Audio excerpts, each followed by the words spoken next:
ഏവർക്കും വീണ്ടും വരാമെന്ന് അരുളി ചെയ്ത യേശുക്രിസ്തുവിൻ്റെ നാമത്തിൽ എൻ്റെ സ്നേഹവന്ദനം. മനോഹരമായ ഒരു വിശുദ്ധ ദിനം കൂടെ ദൈവം നമ്മുടെ ജീവിതത്തിൽ ദാനമായി തന്നല്ലോ. ഈ മനോഹരമായ പ്രഭാതവേളയിൽ ജീവനുള്ള ദൈവത്തെ ആരാധിപ്പാൻ നിങ്ങളേവരെയും ഞാൻ സ്വാഗതം ചെയ്യുന്നു. ഈ തുടർന്നുള്ള ആരാധനയുടെ അനുഗ്രഹത്തിനായി നമുക്ക് പ്രാർത്ഥിക്കാം. പരിശുദ്ധനായ ഞങ്ങളുടെ ദൈവമേ, സ്വർഗീയ നല്ല പിതാവേ, ഈ മനോഹരമായ വിശുദ്ധ പകൽക്കാലം ഞങ്ങളെ ഭൂമിയിൽ ജീവനോടെ ശേഷിപ്പിച്ച് അങ്ങയെ ആരാധിപ്പാൻ ഒരു അവസരം കൂടെ ഞങ്ങളുടെ ജീവിതത്തിൽ തന്ന അങ്ങയുടെ വലിയ സ്നേഹത്തിനായി, കരുതലുകൾക്കായി ഞങ്ങൾ അങ്ങയെ സ്തുതിക്കുന്നു.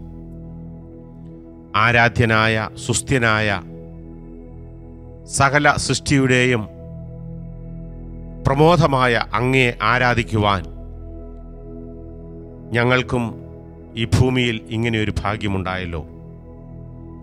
കഴിഞ്ഞ ദിവസങ്ങളൊക്കെയും ഞങ്ങളെ പരിപാലിച്ചവൻ, ഞങ്ങളെ സൂക്ഷിച്ചവനെ, ഞങ്ങൾക്ക് വേണ്ടതൊക്കെയും നൽകിത്തന്ന് ഞങ്ങളോട് കൂടെ നടന്ന് ഞങ്ങളെ ധൈര്യപ്പെടുത്തിയ അങ്ങയുടെ നാമത്തിന് തക്ക മഹത്വം കരയേറ്റുവാൻ ഇന്ന് പകൽക്കാലം ഞങ്ങളെ സഹായിക്കണമേ എന്ന് പ്രാർത്ഥിക്കുന്നു. ഈ വിശുദ്ധ ആരാധനയ്ക്കായി ഞങ്ങൾ സ്തോത്രം ചെയ്യുന്നു. ഇതിൻ്റെ ആദ്യോടന്തം അങ്ങയുടെ ആത്മാവ് ഞങ്ങളെ നിയന്ത്രിക്കണമേ.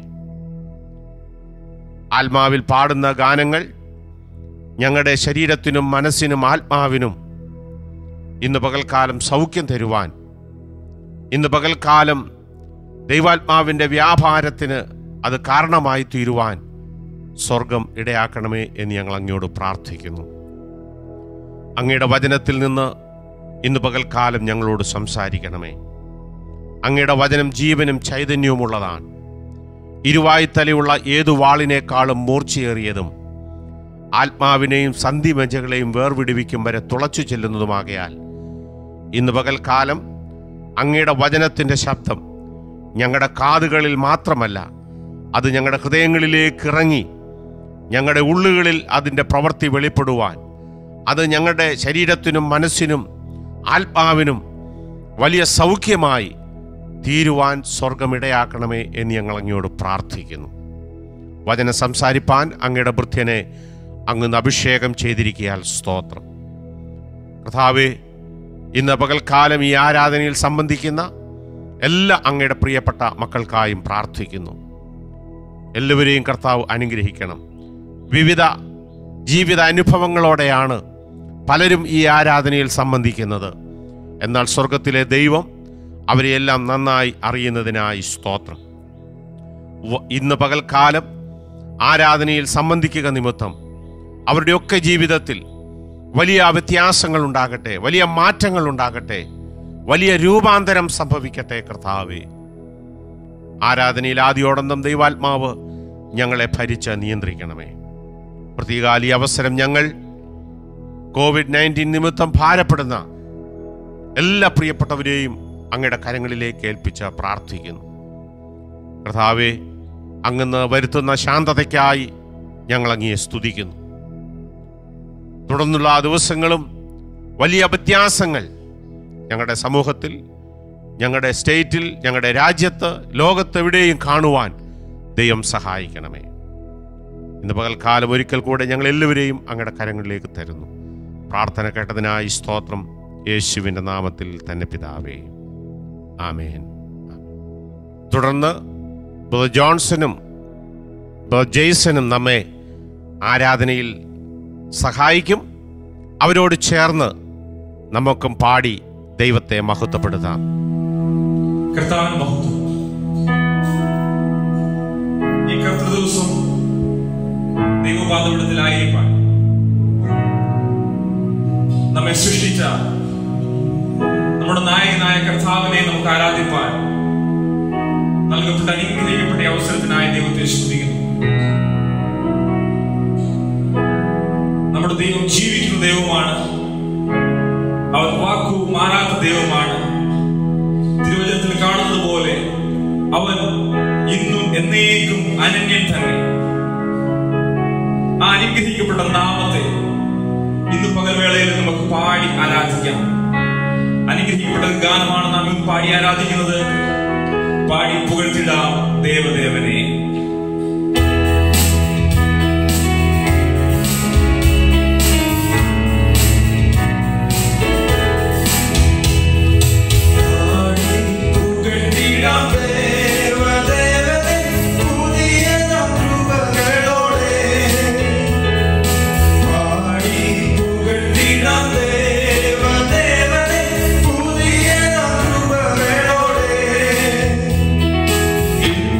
Hare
കൂടെ പാടി നമുക്ക് ദൈവത്തെ ആരാധിക്കാം. താൻ വാഴുകയാൽ ആകുലമില്ല.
നീ വാഴുകയാൽ ഞങ്ങളിൽ ആകുലമൊന്നുമില്ല കർത്താവേ, ഞങ്ങളിൽ ഭാരങ്ങളൊന്നുമില്ല കർത്താവേ. ഈ ലോകത്തിൽ കഷ്ടമുണ്ടെങ്കിലും ധൈര്യപ്പെടുവിൻ, ഞാൻ ലോകത്തെ ജയിച്ചിരിക്കുന്നു എന്ന വചനങ്ങൾ ഞങ്ങളുടെ ജീവിതത്തിൽ അത് അനുഗ്രഹമായി തീർന്നു വിശ്വസിക്കുന്ന കർത്താവേ. അല്പസമയം ഞങ്ങളുടെ സന്നിധിയിൽ വചനത്തിൽ മുന്നിൽ ഞങ്ങളായിരിക്കുന്നു. വചനത്താൽ ഞങ്ങൾ നിറയ്ക്കുമാറാകും. പ്രാർത്ഥനയുടേതായ സ്തോത്രം ക്രിസ്തുയേശുവിൻ നാമത്തിൽ തന്നെ. ആമേൻ. ആത്മാവിൽ പാടി ദൈവത്തെ ആരാധിക്കുവാൻ നമ്മെ സഹായിച്ച പ്രിയ സഹോദരങ്ങളോടുള്ള നന്ദി ഈ തരുണത്തിൽ അറിയിക്കുന്നു. എത്ര മനോഹരമാണ്, എത്ര സന്തോഷമാണ് നമ്മളുടെ ദൈവത്തെ പാടി ആരാധിക്കുന്നത്. തുടർന്ന് ദൈവവചനത്തിന് മുൻപാകെ നമുക്ക് പ്രാർത്ഥനയോടെ ആയിരിക്കാം. ഇന്ന് പകൽക്കാലം കർത്താവിൻ്റെ ദാസൻ പാസ്റ്റർ ബ്ലസൻ വർഗീസ് നമ്മളോട് ദൈവവചനത്തിൽ നിന്ന് പങ്കുവയ്ക്കുന്നതായിരിക്കും. ദൈവം തൻ്റെ പക്കൽ ഏൽപ്പിച്ചിരിക്കുന്ന ദൈവത്തിൻ്റെ ആലോചനകൾ, അരുളപ്പാടുകൾ കേൾക്കുന്ന നമുക്ക് അനുഗ്രഹമാകും എന്ന് ഞാൻ പൂർണ്ണമായി വിശ്വസിക്കുന്നു.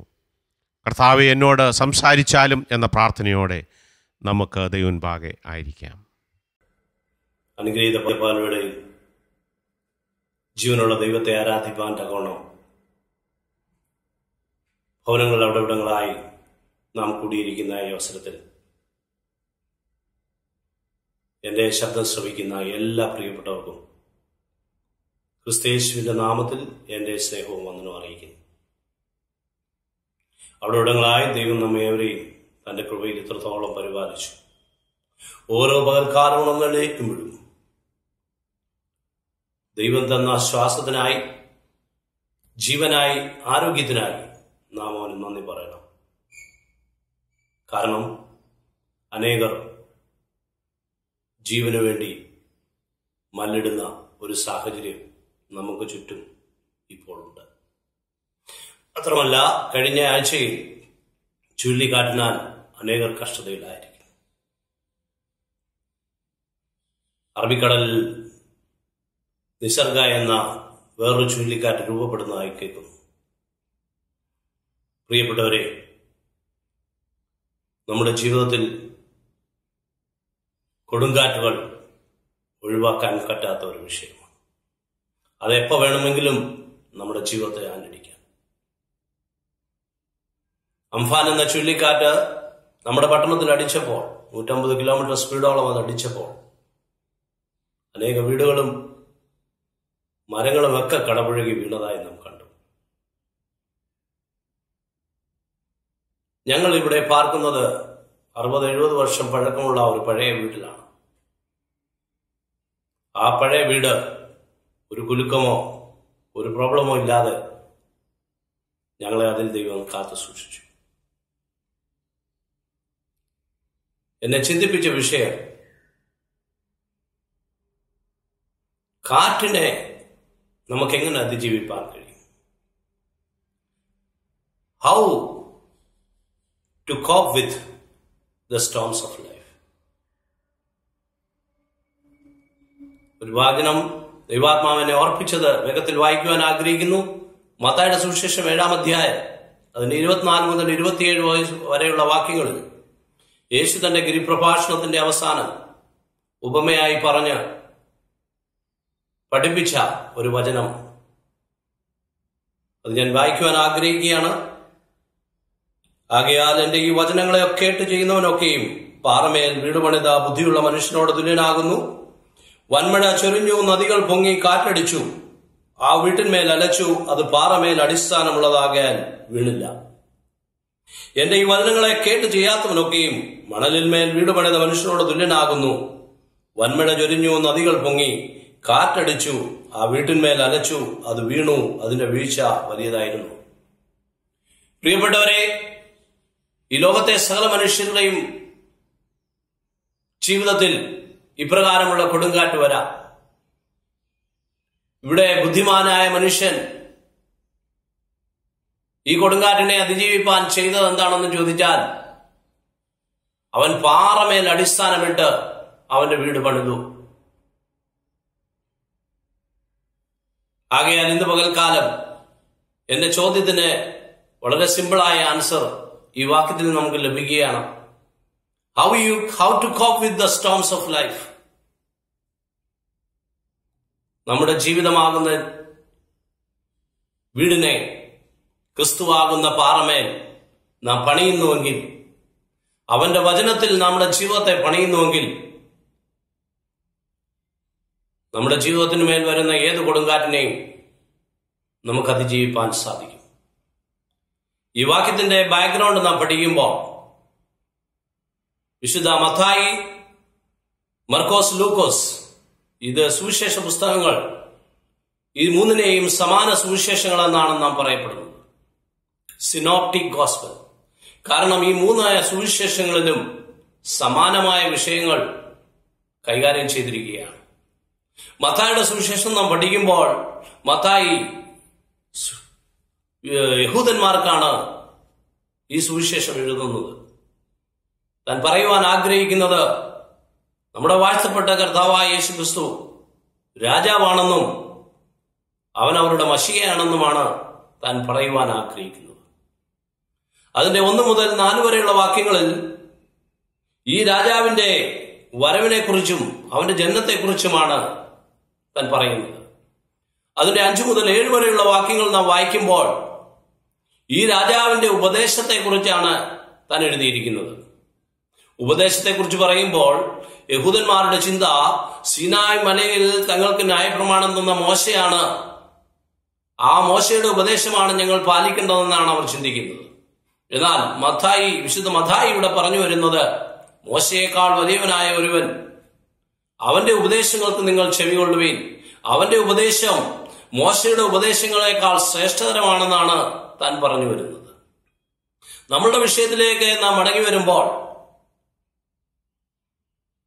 ഇവിടെ 2 തരം ആൾക്കാരെ നാം കാണുകയാണ്. ഒന്ന്, യേശു പറഞ്ഞ വചനപ്രകാരം തന്നെ വീട് പണിത മനുഷ്യൻ, അല്ലെ വചനം അനുസരിക്കുന്നവൻ. 2, വചനം അനുസരിക്കാത്തവൻ. വചനം അനുസരിക്കുന്നവനെ പാറമേൽ അടിസ്ഥാനമിട്ട് വീട് പണിത മനുഷ്യനോട് തുല്യമായി യേശുപുരാൻ ചിത്രീകരിക്കുകയാണ്. ഇന്ന് പകൽക്കാലം ക്രിസ്തുവാകുന്ന ഉറപ്പുള്ള പാറമേൽ നമ്മുടെ ജീവിതത്തെ നാം പണിയുന്നുവെങ്കിൽ നമ്മൾ ഇപ്പോൾ അഭിമുഖീകരിക്കുന്ന ആ പ്രശ്നങ്ങളെയും പ്രതിസന്ധികളെയും നമുക്ക് വളരെ ബുദ്ധിയോടെയും വേഗത്തിലും കൈകാര്യം ചെയ്യുവാൻ കഴിയും. പ്രിയപ്പെട്ടവരെ, ഇവിടെ 2 പേരും തന്നെ വീട് പണിതു. പക്ഷേ അവരുടെ 2 പേരുടെയും പണിതതിന്റെ അടിസ്ഥാനം വ്യത്യസ്തമാകുന്നു. ഒരുവൻ പാറമേൽ വീട് പണിഞ്ഞു, മറ്റവൻ മണലിന്മേൽ വീട് പണിഞ്ഞു. ഇന്ന് പകൽക്കാലം നാം ഏതടിസ്ഥാനത്തിന്മേലാണ് നമ്മുടെ ജീവിതമാകുന്ന ഭവനത്തെ പണിയുന്നുവെന്ന് നാം ശോധന ചെയ്യാം. ഈ അടിസ്ഥാനത്തെക്കുറിച്ച് നാം പറയുമ്പോൾ എഫേസ്യ ലേഖനത്തിൽ അപ്പോസ്തലനായ പൗലോസ് പ്രകാരം പറയുന്നുണ്ട്. അതിന്റെ 2-ാം അധ്യായം 20 തൊട്ടുള്ള വാക്യങ്ങൾ വായിക്കുമ്പോൾ, യേശുക്രിസ്തു തന്നെ മൂലക്കല്ലായിരിക്കെ നിങ്ങളെ അപ്പോസ്തലന്മാരും പ്രവാചകന്മാരും എന്ന അടിസ്ഥാനത്തിന്മേൽ പണിതിരിക്കുന്നു.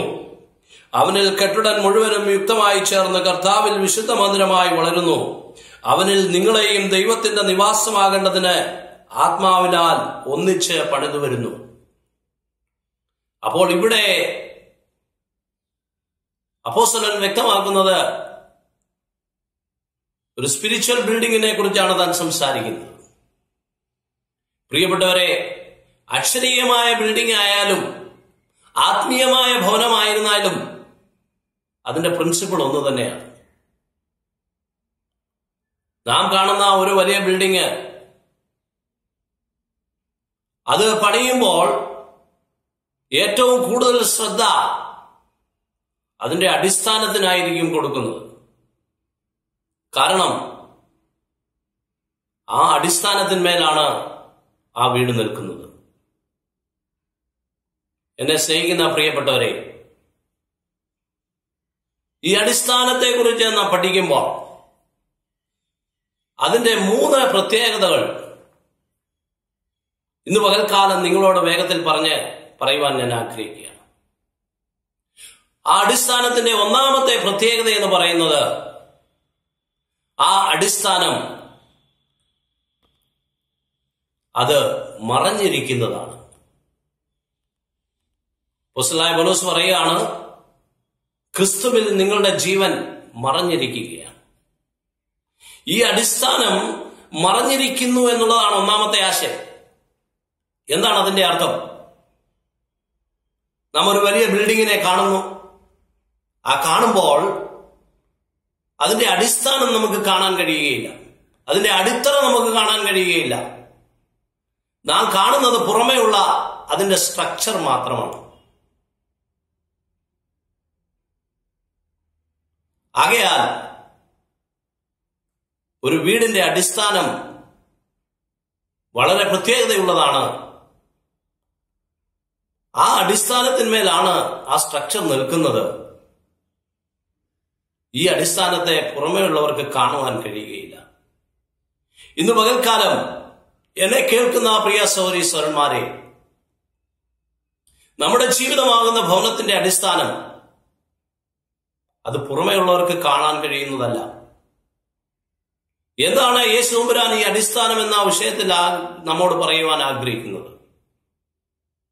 വളരെ സിമ്പിളായി പറഞ്ഞാൽ നമ്മുടെ രഹസ്യമായ ആത്മീയ ജീവിതത്തെയാണ് ആ വചനം നമ്മെ പഠിപ്പിക്കാൻ ആഗ്രഹിക്കുന്നത്. നാം പുറമേ നോക്കുമ്പോൾ ഒരു വ്യക്തിയുടെ ഔട്ട്വേർഡ് എക്സ്പ്രഷൻ, അവന്റെ സംസാര രീതി, ഇതൊക്കെ കണ്ടിട്ടാണ് നാം ആ വ്യക്തിയെ ആത്മീയനെന്ന് വിലയിരുത്തുന്നത്. എന്നാൽ ഓരോ വ്യക്തികളുടെയും ഓരോ വിശ്വാസിയുടെയും ജീവിതത്തിൽ അവന് രഹസ്യമായ ഒരു ആത്മീയ ജീവിതം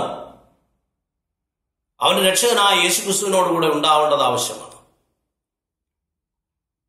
യേശുക്രിസ്തു ഈ ഗിരിപ്രഭാഷണത്തിൽ മുഴുവൻ ഈ രഹസ്യ ജീവിതത്തെ കുറിച്ചാണ് സംസാരിക്കുന്നത്. നിങ്ങൾ രഹസ്യത്തിൽ പ്രാർത്ഥിക്കണം, രഹസ്യത്തിൽ ഭിക്ഷ കൊടുക്കണം, ഇങ്ങനെ അനേക വിഷയങ്ങളെ കുറിച്ച് യേശു തമ്പുരാൻ ഇവിടെ പറയുന്നതായി നാം കാണുന്നു. പ്രിയപ്പെട്ടവരെ,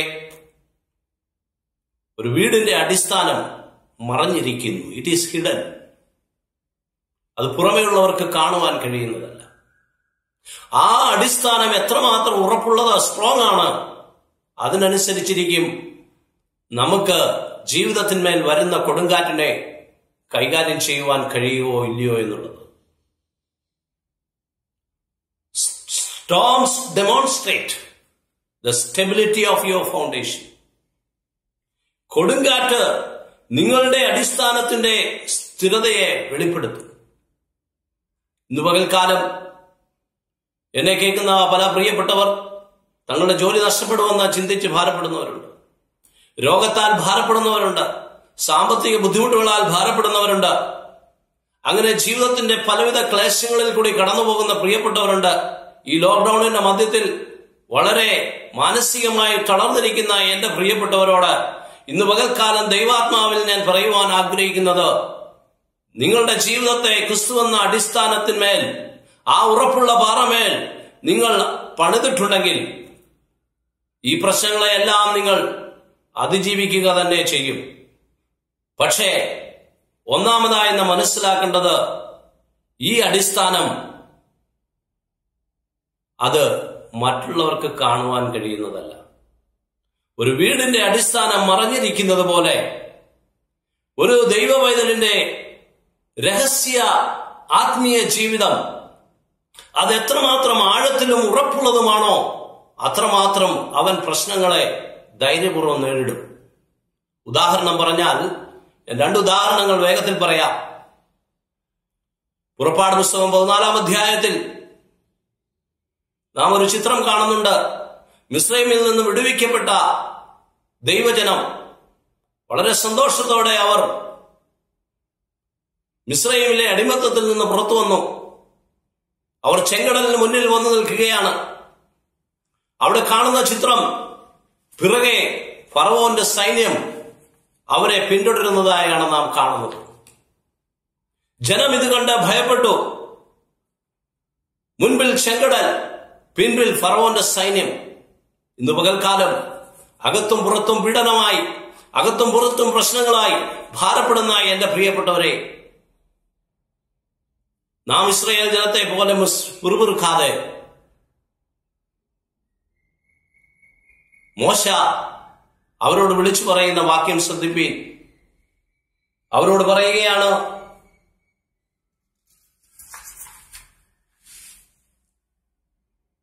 ഭയപ്പെടേണ്ട, ഉറച്ചു നിൽപ്പീൻ. യഹോവ ഇന്ന് നിങ്ങൾക്ക് ചെയ്യുവാനിരിക്കുന്ന രക്ഷ കണ്ടുകൊള്ളുവീൻ. പ്രിയപ്പെട്ടവരെ,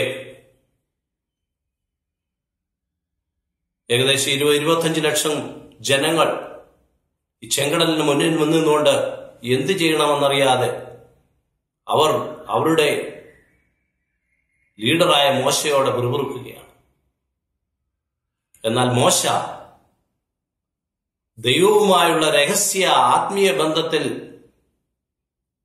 ആഴത്തിലുള്ള അനുഭവങ്ങൾ പ്രാപിച്ച മോശ അവരോട് വിളിച്ചു പറയുന്നത് ഇതാണ്: ഭയപ്പെടേണ്ട. ഇന്ന് പകൽക്കാലം യേശുവിന്റെ നാമത്തിൽ ദൈവജനത്തിന്റെ ഹൃദയത്തിലുള്ള സകല ഭയങ്ങളും മാറിപ്പോകുവാൻ ഞാൻ കൽപ്പിക്കുകയാണ്. 1, ഭയപ്പെടേണ്ട. 2, ഉറച്ചു നിൽപ്പീൻ. യഹോവ ഇന്ന് നിങ്ങൾക്ക് ചെയ്യുവാനിരിക്കുന്ന രക്ഷ കണ്ടുകൊള്ളുവീൻ. പ്രിയ ദൈവജനമേ, നമ്മുടെ രഹസ്യ ആത്മീയ ജീവിതം അത് പരസ്യമായി വെളിപ്പെടുത്തുന്നത് പ്രതിസന്ധികളുടെ മധ്യത്തിലാണ്.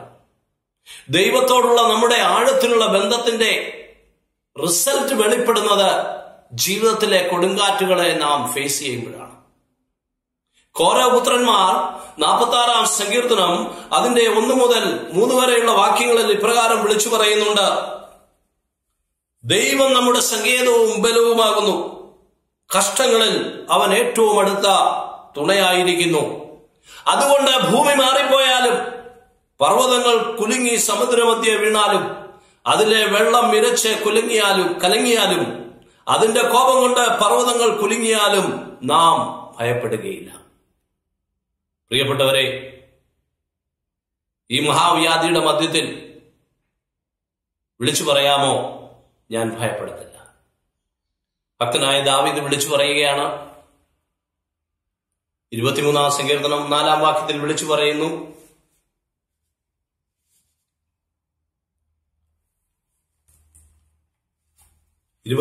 സങ്കീർത്തനം 4-ാം അധ്യായം നിങ്ങൾക്ക് ഏവർക്കും സുപരിചിതമായ സങ്കീർത്തന ഭാഗമാണല്ലോ.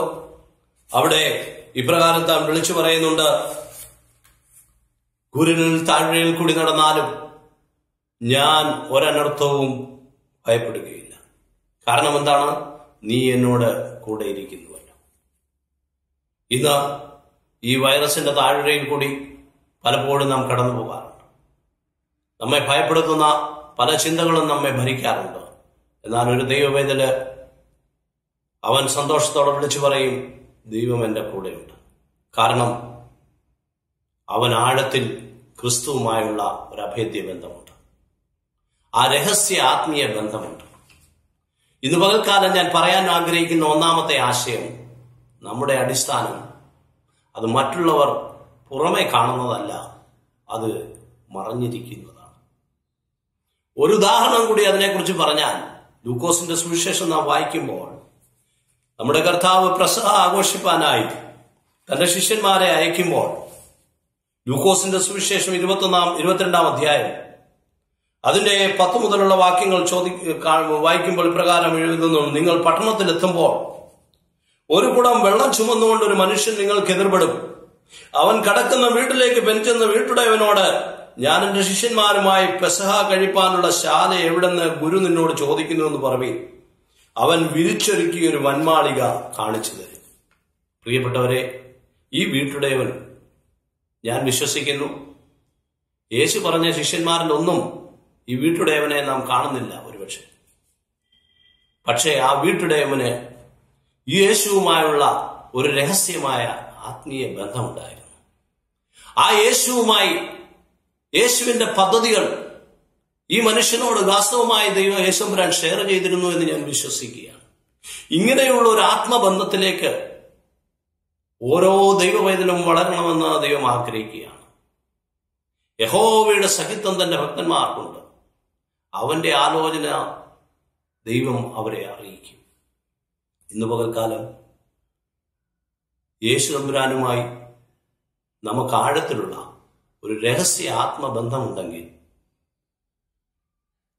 പ്രതിസന്ധികളുടെ മധ്യത്തിൽ കുലുങ്ങാതെ ധൈര്യപൂർവ്വം നമുക്ക് നിൽക്കാൻ കഴിയും. രണ്ടാമത്തെ ആശയം, ഈ അടിസ്ഥാനത്തെക്കുറിച്ച് നാം ചിന്തിക്കുമ്പോൾ, അല്ലെങ്കിൽ how to cope with the storms of life എന്നുള്ള വിഷയത്തിൽ ഈ രണ്ടാമത്തെ ആശയം, അടിസ്ഥാനത്തിന്റെ പ്രത്യേകത എന്ന് പറയുന്നത്, ആ അടിസ്ഥാനം വഴുവഴുപ്പുള്ളതല്ല, അത് ഉറപ്പുള്ളതാണ് എന്നാണ്. അവിടെ നാം വായിക്കുന്നത് ഇപ്രകാരമാണല്ലോ. അതിന്റെ 24-ാം വാക്യത്തിൽ, മത്തായിയുടെ സുവിശേഷം 24-ാം അധ്യായത്തിൽ വാക്യത്തിൽ നാം വായിച്ചത്, ആകയാൽ എന്റെ ഈ വചനങ്ങളെ കേട്ട് ചെയ്യുന്നവൻ, ശ്രദ്ധിക്കുക,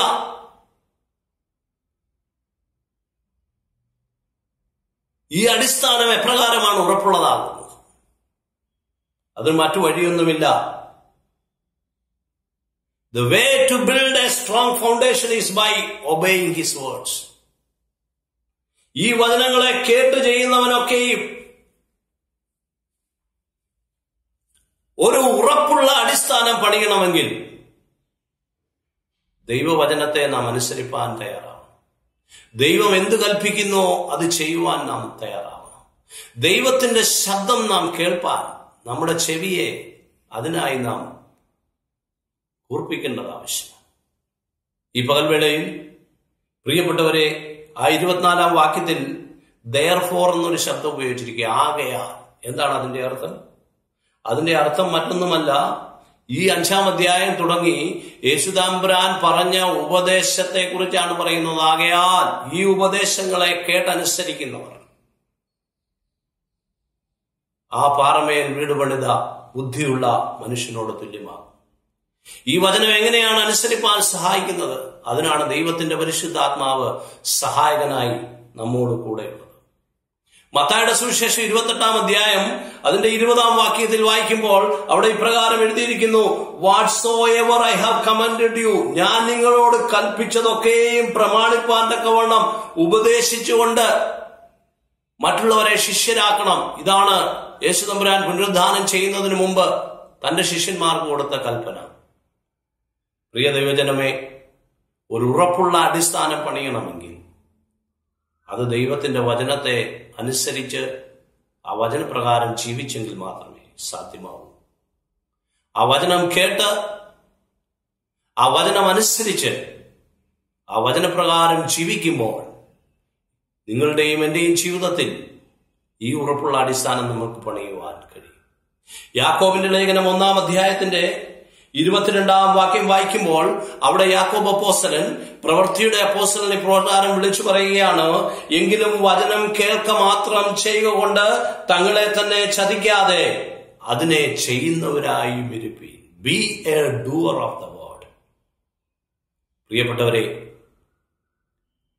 ഈ കൊടുങ്കാറ്റിനെയും പെരുങ്കാറ്റിനെയും അതിജീവിക്കണമെങ്കിൽ ഒന്നാമതായി നമ്മുടെ രഹസ്യ ആത്മീയ ജീവിതം യേശുക്രിസ്തുവോട് ചേർന്നുള്ളത് അഭേദ്യമായി തീരണം. അതിന്റെ അടിത്തറ കാണാൻ കഴിയാത്തതുപോലെ നമ്മുടെയും ജീവിതത്തിൽ ഈ വചനം ഹൃദയത്തിൽ വേരൂന്നി ആത്മീയ വർധന വർദ്ധിക്കണം. അതാണ് കൊലോസ്യ ലേഖനത്തിൽ പൗലോസ് പറയുന്നത്. മാത്രമല്ല, എഫേസ്യ ലേഖനം നാം വായിക്കുമ്പോൾ അവിടെ പൗലോസ് എഫെസസിലെ വിശ്വാസികൾക്ക് വേണ്ടി പ്രകാരം എഴുതുന്നുണ്ട്. എഫേസ്യ ലേഖനം അതിന്റെ 1-ാം അധ്യായത്തിലേക്ക് നാം കടന്നു വരുമ്പോൾ അപ്പോസ്തലനായ പൗലോസ് ഇപ്രകാരം പ്രാർത്ഥിക്കുകയാണ്. അതിന്റെ 3-ാം അധ്യായത്തിലെ പ്രാർത്ഥനയിലേക്ക് വരാം. അവിടെ ഇപ്രകാരം എഴുതിയിരിക്കുകയാണ്, ക്രിസ്തു വിശ്വാസത്താൽ നിങ്ങളുടെ ഹൃദയത്തിൽ വസിക്കേണ്ടതിന് വരം നൽകണമെന്നും നിങ്ങൾ സ്നേഹത്തിൽ വേരൂന്നി അടിസ്ഥാനപ്പെട്ടവരായി വീതിയും നീളവും ഉയരവും ആഴവും എന്തെന്ന് സകല വിശുദ്ധന്മാരോടുകൂടെ ഗ്രഹിപ്പാനും പരിജ്ഞാനത്തെ കവിയുന്ന ക്രിസ്തുവിന്റെ സ്നേഹത്തെ അറിവാനും എല്ലാ നിറവിനോളം നിറഞ്ഞു വരികയും വേണമെന്ന് പ്രാർത്ഥിക്കുന്നു. പ്രിയപ്പെട്ടവരെ, ഇന്ന് പകൽക്കാലം നമ്മുടെ അടിസ്ഥാനം ഉറപ്പുള്ളതാണെങ്കിൽ ദൈവവചനത്തിൽ അത് കേൾക്കുന്നതിൽ, അനുസരിക്കുന്നതിൽ, ചെയ്യുന്നതിൽ നാം മുൻപിലാണെങ്കിൽ നമ്മുടെ അടിസ്ഥാനം ഉറപ്പുള്ളതാകും. ഈ അടിസ്ഥാനത്തിന്റെ 3-ാമത്തെ പ്രത്യേകത എന്ന് പറയുന്നത്, ഒന്ന്, ഈ അടിസ്ഥാനം ഹിഡനാണ്, മറഞ്ഞിരിക്കുന്നു. 2, ഈ അടിസ്ഥാനം ഉറപ്പുള്ളതാണ്. 3-ാമതായി ഈ അടിസ്ഥാനത്തിന്റെ പ്രത്യേകത എന്ന് പറയുന്നത്, ഈ അടിസ്ഥാനം എല്ലാ കൊടുങ്കാറ്റിലും ഉറപ്പോടെ നിൽക്കുമെന്നുള്ളതാണ്. ഇവിടെ നാം കാണുന്നത് 25-ാം വാക്യത്തിൽ വൻമഴ, നദി, കാറ്റ്, 3 വിഷയങ്ങളെ കുറിച്ചാണ് അവിടെ പറയുന്നത്. എന്താണ് ഇത് കാണിക്കുന്നത്? പ്രതിസന്ധികൾ മുകളിൽ നിന്നും താഴെ നിന്നും ചുറ്റിലും നിന്നും ഒരു വ്യക്തിയുടെ ജീവിതത്തിൽ വരികയാണ്. എന്നാൽ യേശുവിന്റെ വചനമനുസരിച്ച് ഉറപ്പുള്ള അടിസ്ഥാനമിട്ട ഒരു ദൈവപൈതലിന്റെ ജീവിതത്തിൽ അവൻ ഈ കൊടുങ്കാറ്റിന്റെയും വൻമഴയുടെയും ഫ്ലഡിന്റെയും കാറ്റിന്റെയും മധ്യത്തിൽ സ്ഥിരതയോടെ ഉറപ്പോടെ നിൽക്കും. അവിടെ എഴുതിയിരിക്കുന്നത്, ആ പാറയെക്കുറിച്ച് എഴുതിയിരിക്കുന്നത് ഒരു പാറയെന്നല്ല, ദ റോക്ക്. എന്താണ് ആ പാറയുടെ പ്രത്യേകത? ആ പാറയ്ക്ക് അപ്പുറമായി വേറെ ഒരു പാറയില്ല. ക്രിസ്തു എന്ന പാറയല്ലാതെ ഉറപ്പുള്ള വേറെ ഒരു പാറയുമില്ല. ആ പാറയിൽ നിങ്ങൾ നിൽക്കുന്നുവെങ്കിൽ നിങ്ങൾ ഉറപ്പും ധൈര്യവും സ്ഥിരതയുള്ളവരായി മാറും. അവന്റെ 25-ാം വാക്യത്തിൽ നാം വീണ്ടും വായിക്കുമ്പോൾ അവിടെ കൊടുങ്കാറ്റ് ഒരുപക്ഷെ വരുമെന്നല്ല എഴുതിയിരിക്കുന്നത്. പിന്നെ എന്താ എഴുതിയിരിക്കുന്നത്? ശ്രദ്ധിച്ചു നോക്കിയാട്ട് അവിടെ എഴുതിയിരിക്കുന്നത് കാറ്റ് അടിച്ചു. അവിടെ ഇംഗ്ലീഷിൽ എഴുതിയിരിക്കുന്നത് ഹല്ലേലൂയ, അവിടെ സ്റ്റോംസ് വിൽ കം. അവിടെ ഈ സ്റ്റോംസ് വിൽ കം എന്നല്ല, ഒരുപക്ഷെ കാറ്റടിക്കുമെന്നുള്ളതല്ല അവിടെ എഴുതിയിരിക്കുന്നത്. കാറ്റ് തീർച്ചയായും വരും. നമ്മുടെ എല്ലാ ജീവിതത്തിൽ കാറ്റുകൾ വരും.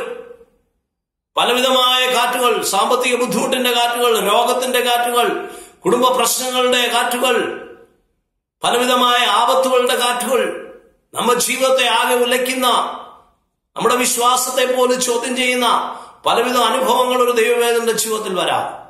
എന്നാൽ ഈ പകൽക്കാലം ദൈവത്തിന്റെ ആത്മാവ് നമ്മോട് പറയുന്നത്, ക്രിസ്തുവാകുന്ന ഉറപ്പുള്ള പാറമേൽ ആഴത്തിൽ നമ്മുടെ അടിസ്ഥാനമിട്ട് ക്രിസ്തുവിൽ നാം അറിഞ്ഞിരിക്കുന്നുവെങ്കിൽ ഏത് കൊടുങ്കാറ്റിനും നാം അതിജീവിക്കും. മാത്രമല്ല, മുന്നോട്ട് നാം വായിക്കുമ്പോൾ അവിടെ കാണുന്നത് storms reveal the strength of foundation. ഏതടിസ്ഥാനത്തിന്റെ ഉറപ്പ് അത് കൊടുങ്കാറ്റാണ് വെളിപ്പെടുത്തുന്നത്. യേശു ക്രിസ്തു പഠിപ്പിച്ച വലിയ പ്രിൻസിപ്പിൾസും അവന്റെ ഉപദേശങ്ങളും നമുക്കൊരു പാറ പോലെ നമ്മെ സഹായിക്കുന്നതാണ്.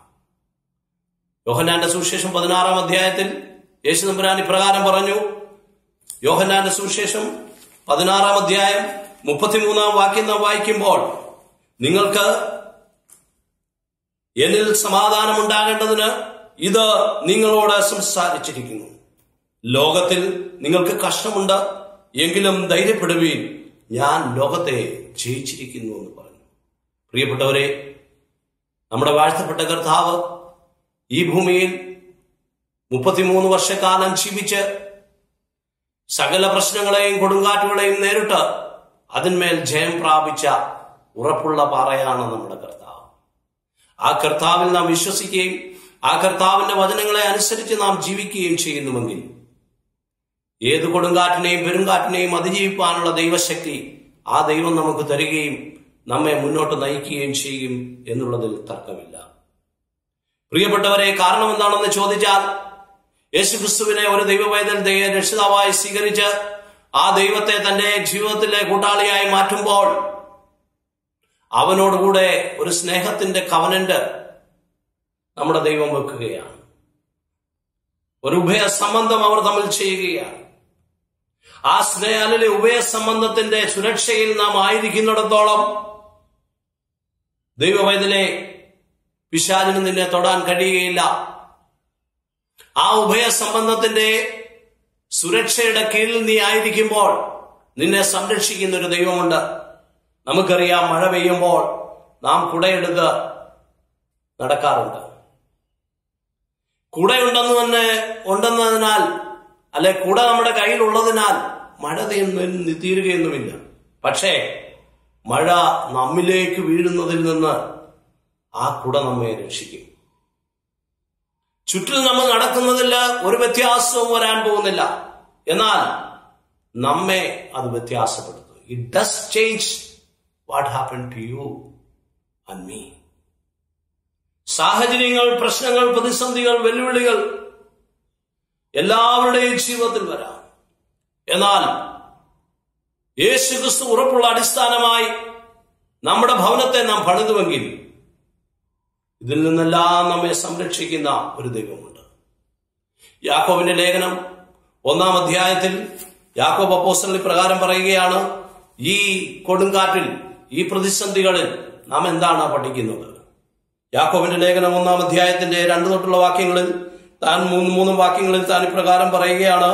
2 തൊട്ട് 4 വരെ വായിക്കുമ്പോൾ, എന്റെ സഹോദരന്മാരെ, നിങ്ങൾ വിവിധ പരീക്ഷകളിൽ അകപ്പെടുമ്പോൾ നിങ്ങളുടെ വിശ്വാസത്തിന്റെ പരിശോധന സ്ഥിരതയുളവാക്കുന്നു അറിഞ്ഞ് അത് അശേഷ സന്തോഷമെന്നുവീൻ.